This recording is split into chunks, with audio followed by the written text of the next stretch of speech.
Let's talk about the Lyft shaving spreadsheet that you have and put together. I need everybody to do this. There's a video coming up on this in Sergio's diaries. These are my 14 trips for the weekend. I'm going to go really quick because it's going to be in the video anyway. Please check it out. So all basically I did is, to Lyft's credit, by the way, Chris, they're really transparent now, right? On the left side, there's two boxes. Left side box is estimated ping, yep, right? When it comes in, the right side is the actual. All I did is transfer that information to a spreadsheet. And on my 14 trips, in those 6 active hours, ran a total. I mean, again, pretty simple, and numbers all match. None of the pricing was adjusted. I did hit my into the wall on that 5th trip, as you guys can see, which lasted 2 extra minutes and 2.39 more miles than normal. I guess I did not hit the, significantly longer threshold for that, Chris.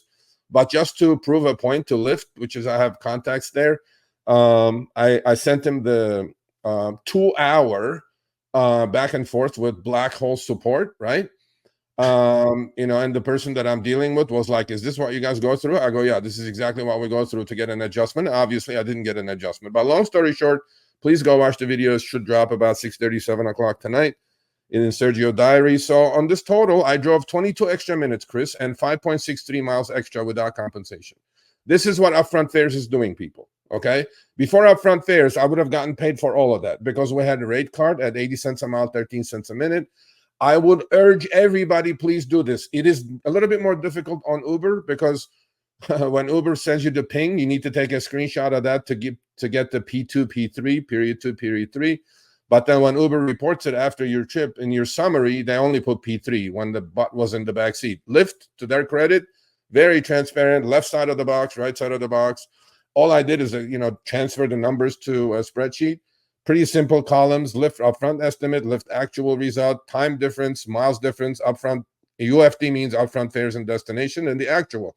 So all the numbers lined up. So I drove for 22 extra minutes, and there were some that went under, there were some that went over. The worst one was 9 minutes that went over. Of course, you're not getting adjusted. So under upfront fares, Chris, this is what we call shaving. Before upfront fares, I would get compensated for those 22 minutes extra. So time is something we cannot get back, Lyft. And if nothing I can change this year, this is going to change.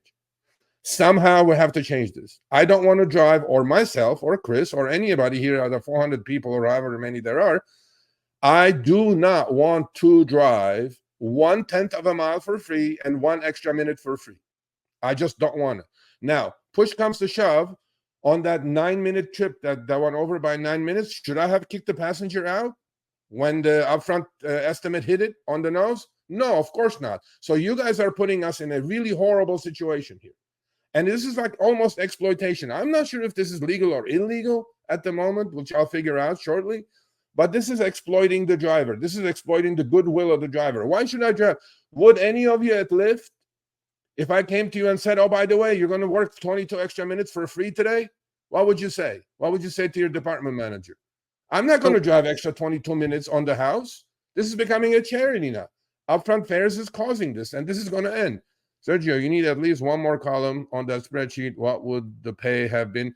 I did that already, and to be honest, half of them on upfront, it would have been over. Half of them on upfront would have been under, and the difference was I would have due to upfront fares, I probably would have lost like $2.50, which that's why I didn't put that column, but I thought about it, Mike Smith. But my thing was, how much am I getting shaved, right?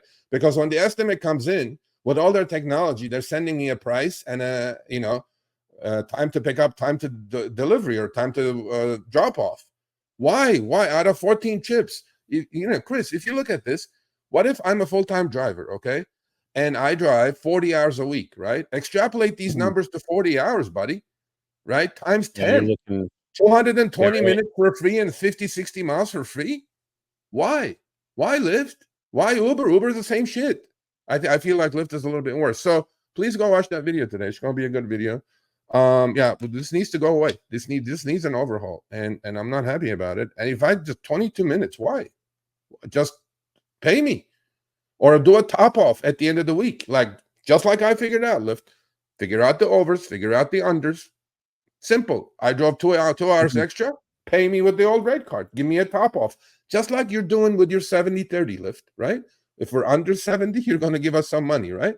Hocus pocus. Do a real hocus pocus on this and pay me for my time, because my time is valuable as much as any executives at Lyft. So there you go. Yep. Yeah, I think that would be a better way to look at it, because yeah, you're getting paid for your time and distance no matter what. If the car's moving, you should be getting paid for it. If you're sitting there, you should be getting paid for it. Not this freebie crap. So I'm right there with you. I stand in solidarity with you.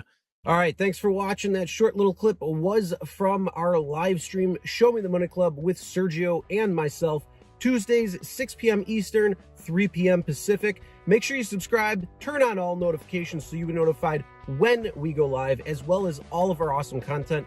Make sure to check out this video right here, which will take you to the entire live stream, or check out this video right there. All right, drive smart, everyone.